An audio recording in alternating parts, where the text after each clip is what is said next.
आई-वडिलांचे बोलणे ऐकून अमनला आनंद झाला. पण त्याने स्वतःवर नियंत्रण ठेवले आणि तो शांतपणे ऐकू लागला. अमनला मीना आवडू लागली होती. मग मीना रूमवर आली तेव्हा काकांनी तिला बसायला सांगितले. मीना त्याच्याजवळ बसली तेव्हा ते म्हणाले, "बेटा, मी तुला माझ्या घरी कायमचा घेऊन जाण्याचा विचार करत आहे." मीनाला काही समजले नाही. तेव्हा ती निरागसपणे सगळ्यांकडे पाहू लागली. मग आंटी म्हणाली, "आम्हाला तू खूप आवडलीस. आम्ही आमच्या अमनचं लग्न तुझ्यासोबत करायचा विचार करतोय." मीनाने सगळ्यांकडे रोखून पाहिलं आणि मग जोरजोरात हसू लागली. सगळे तिच्याकडे बघू लागले. तिचे हसू थांबवताना ती म्हणाली, "काका, माझे आणि त्याचे लग्न या आयुष्यात शक्य नाही, कारण माझी एंगेजमेंट झाली आहे आणि असंही तो माझ्यापेक्षा 3 वर्षांनी लहान आहे." अमन मनात म्हणू लागला, "मग काय, मी तरी पण तयार आहे." आणि खोलीतून बाहेर पडला. मीना घड्याळाकडे बघत म्हणाली, "ठीक आहे काका, मी आता निघते.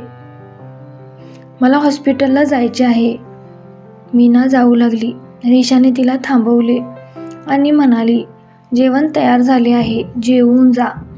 आईने तुझ्या आवडीची कढी तयार केली आहे. सगळे बसा, मी घेऊन येते." "यार, माझे पोट भरले आहे. मी नुकतीच घरून जेवण करून आले आहे." मीना आपली असहाय्यता व्यक्त करताना म्हणाली. रिशाला पटले नाही. तेव्हा मीनाने ताटात ठेवलेले पोहे उचलले आणि म्हणाली, "ठीक आहे, मी हे खाईन." रिशाने ताट हिसकावून किचनमधून बाहेर काढले आणि म्हणाली, "नाही नाही, हे खायचेच नाही. जेवूनच जावे लागेल." दरम्यान संजयनेही बाहेर येऊन मीनाला सांगितले की आज आमच्यासोबतच जेव.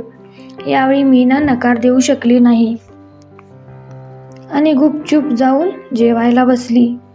जेवताना ती अमनला म्हणाली, "अरे, तिथे का उभा आहेस? ये जेवायला." पण अमन काहीच बोलला नाही, फक्त तिच्याकडे बघतच राहिला. संजयने एक तुकडा तोडून मीनाला खाऊ घातला आणि मीना हसत हसत खाऊन गेली. अमनला ते अजिबात आवडलं नाही. संजय किती नखरा करतो हे त्याला माहिती होतं, पण परिस्थिती अशी होती की तो गप्प राहिला आणि शांतपणे किचनमध्ये आला. अमनने स्वयंपाकघरातून एक डबा उचलला आणि त्यात पोहे टाकायला सुरुवात केली. तेव्हा रिशाने विचारले, "काय करतोय?" "मी मीनाकडे ठेवतोय, ती दवाखान्यात घेऊन जाईल." तो नजर चोरत म्हणाला. मीना आल्यावर त्याने डबा मीनाच्या हातात दिला. मीनानेही हसत डबा घेतला आणि निघून गेली. अमन त्याला जाताना पाहतच राहिला. दुसऱ्या दिवशी संजयने मीनाला फोन करून सांगितले की ते आज परत जात आहेत. मीनाला 10 मिनिटात ये म्हणत फोन ठेवून दिला. 9-10 मिनिटांनी मीना रिशाच्या घरी होती. अमनला आनंद झाला की संजय नसल्यामुळे मीनाशी बोलण्याची संधी मिळेल. नाहीतर तो संजयसमोर मीनाला काहीही बोलू शकत नव्हता. संजय मीनाला म्हणाला, "तुला भेटून खूप आनंद झाला. तू खरंच खूप छान आहेस. ज्याच्याशी तुझे लग्न होणार आहे ती व्यक्ती खूप भाग्यवान असावी." मीना हसली आणि अमन आतून पुन्हा चिडला आणि म्हणाला, "माझ्या जखमेवर मीठ चोळायची एकही संधी सोडू नकोस." भाऊजी पण बिचारा काहीच बोलू शकला नाही आणि शांतपणे त्या दोघांकडे बघत राहिला. मग मीना पुढे आली आणि संजयच्या हातात घेऊन म्हणाली, "संजयजी, प्रत्येकाच्या आयुष्यात चांगले वाईट काळ येतात आणि तुम्ही बघा, आता तुमच्यासोबत सर्व काही चांगले होईल." आणि असे सांगून तिने गणेशजीची छोटी मूर्ती सोबत आणली होती, ती त्याच्या हातात दिली आणि म्हणाली, "जेव्हा जेव्हा मला काही अडचण येते तेव्हा मी याला सांगते आणि तो सर्व काही नीट करतो. आजपासून तो तुमच्या सर्व समस्या सोडवेल." मीनाच्या बोलण्यावर संजय हसायला लागला आणि मग सगळ्यांचा निरोप घेऊन निघून गेला. अमन पुन्हा जिवंत झाला. त्याने रिशाला खुणावले. मग रिशा म्हणाली, मीना तुझ्यासाठी फ्रीजमध्ये काहीतरी ठेवले आहे, जाऊन घे ते. आणि रिशा तिचे काम करू लागली. मीनाने जाऊन फ्रीज उघडला आणि त्यात एक मोठं डेअरी मिल्क चॉकलेट होतं. मीनाने ते घेतलं आणि हळूच अमनकडे आली. मीनाची पावले जसजशी जवळ येत होती तसतशी अमनच्या हृदयाची धडधडही वाढत होती. मीना जवळ आली आणि हळूच थँक्स म्हणाली आणि तिच्या घरी गेली. अमन तिला जाताना बघतच राहिला. मग काही दिवस मीना रिशाच्या घरी जाऊ शकली नाही.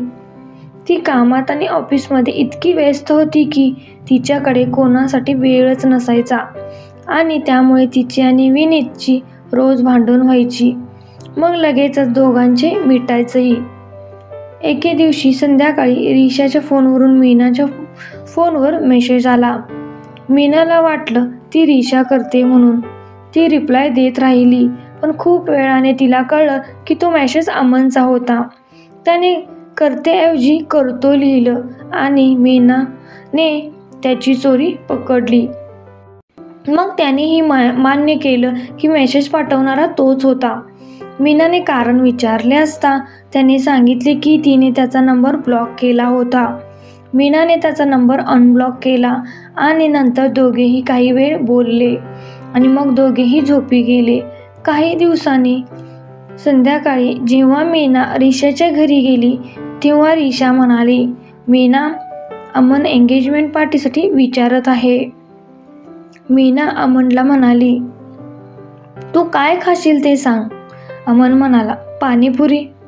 मीना हसायला लागली आणि म्हणाली, एवढंच ना, आत्ताच मागवते. नाही, मला बाहेर जाऊन खायचं आहे. अरे बाहेर अंधार आहे. मीना बाहेर बघत म्हणाली, तुला माझ्यासोबत जायला भीती वाटत असेल तर राहू दे. असं म्हणत अमन गप्प झाला. मग रिशा म्हणाली, एक काम करा, तुम्ही दोघे वीरूला सोबत घेऊन जा. काही हरकत नाही. वीरू हा रिशाचा 5 वर्षाचा मुलगा होता. कधी कधी त्याचे आणि मीनाचे अजिबात पटत नव्हते, तर कधी ते दोघेही मुलांसारखे भांडायचे. अमनने त्याची बाईक काढली आणि वीरूला समोर बसवले. मीना अमनच्या मागे बसली. त्याने बाईक मार्केटच्या दिशेने वळवली. दोघेही संपूर्ण मार्गात शांत होते. फक्त वीरू काहीतरी बोलत होता. अमनने त्याचा आरसा सेट केला. पाठीमागे बसलेल्या मीनाचा चेहरा दिसत होता. वाऱ्यांमुळे तिचे केस चेहऱ्यावर वारंवार उडत होते. जणू अमन त्यातच हरवून गेला होता. या सगळ्यात त्याला समोरचा ब्रेकर दिसला नाही आणि गाडीच्या धक्क्यामुळे मीनाने अमनच्या खांद्यावर हात ठेवला आणि म्हणाली, जरा बघून. अमनने होकारार्थी मान हलवली. अमनने त्याची बाईक एका जागी थांबवली. ते पाणीपुरी खायला लागले. हलका अंधार पडला होता आणि पाऊस पडल्यावर हलका थंड वारा वाहत होता. कधी अमन चोरून मीनाकडे बघायचा तर कधी दुसरीकडे बघायचा. वीरूला खाता येत नसल्याने तो मीनाकडे आला आणि तिला खायला घालायला सांगितले. तिथे उभे असलेली एक बाई कितीतरी वेळ अमन, मीना आणि वीरूकडे बघत होती. मीना त्याच्याकडे पाहून हसली तर ती जवळ आला आणि म्हणाली, तुझा मुलगा तुझ्यासारखाच आहे, पण त्याचे डोळे तुझ्या नवऱ्यासारखे आहेत. तेवढ्यात अमन तिथे आला आणि मीनाला चल म्हणाला. मीना मात्र त्या स्त्रीकडे पाहतच होती. अजूनही तिघेही घरी निघाले. अमनने सगळे ऐकले होते, पण माहिती नाही असे दाखवत त्याने मीनाला विचारले, काय म्हणत होती ती काकू? ती आपल्या दोघांना वीरूचे आईबाबा समजत होती. एवढे बोलून मीना दुसरीकडे पाहू लागली. अमन मीनाशी काही बोलला नाही, पण स्वतःशीच पुटपुटला, आई बाबा नसलो तरी नक्कीच वीरूचा काका आणि काकू बनू शकतो. वाटेत वीरूने आईस्क्रीम खाण्याचा हट्ट केल्यावर सर्वांनी ते खाल्ले. थोड्या वेळाने सगळे घरी आले. रिशाशी थोडा वेळ बोलून मीना तिच्या घरी गेली. पण अमनला करमत नव्हते. तो फक्त मीनाबद्दल विचार करत होता. तिची एंगेजमेंट झाली आहे हे माहिती असूनही त्याला मीना आवडू लागली होती. तर मीना या सगळ्या गोष्टीपासून अनभिज्ञ विनीतसोबत तिच्या भावी आयुष्याची स्वप्ने पाहण्यात गुंग होती. मीना जेव्हा जेव्हा तिच्या प्रोफाईलवर विनीतचा फोटो टाकत असे तेव्हा अमनला ते अजिबात आवडत नव्हते. आता अमनने मीनाला भेटावे म्हणून पुन्हा पुन्हा आपल्या बहिणीच्या घरी यायला सुरुवात केली. पण जेव्हा जेव्हा मीना त्याच्या समोर असायची तेव्हा तो काहीही बोलू शकत नव्हता. दोघांच्यात शांततेचे नाते निर्माण झाले होते. प्रत्येक वेळी तो मीनासाठी भरपूर चॉकलेट आणत असे. एके दिवशी संध्याकाळी मीना रिशाच्या घरी गेली तेव्हा अमनही तिथेच होता. अमनने मीनाला पाणीपुरी खायला सांगितल्यावर तिने होकार दिला. आता दोघेही एकमेकांसाठी अनोळखी नव्हते. अमनने बाई काढली आणि मीना सोबत गेला. दोघांनीही पाणीपुरी खाल्ली. अमन फक्त तिच्याकडे बघत होता.